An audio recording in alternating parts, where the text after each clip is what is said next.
I've been, like I said, I've been talking about, remote collaboration and remote creative collaboration for a long time.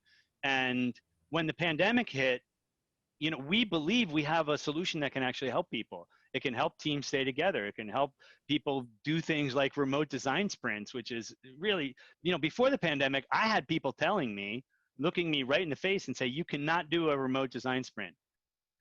A design sprint is a multi-day event. It's often 5 days, right? And it's very creative and visual and interactive. And I had people tell me it can't be done remotely, right? Nobody's saying that anymore, right? So a lot of the mission and the messaging that I had been doing and trying to build up over the past 5 years is suddenly like relevant in a new way. And that was really exciting for me when the pandemic hit, was just to see the resilience of people thrown into this suddenly remote situation, just the resilience that people had, and the relevance that suddenly had back onto us, back onto Mural. So we believe we have a solution, and we have the insight and the knowledge to help people, and we still want to help people, right?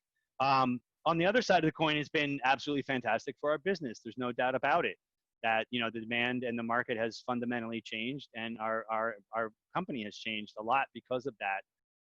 And we're still trying to catch up with things, with ourselves, so to speak, because it's basically a rocket ship around here.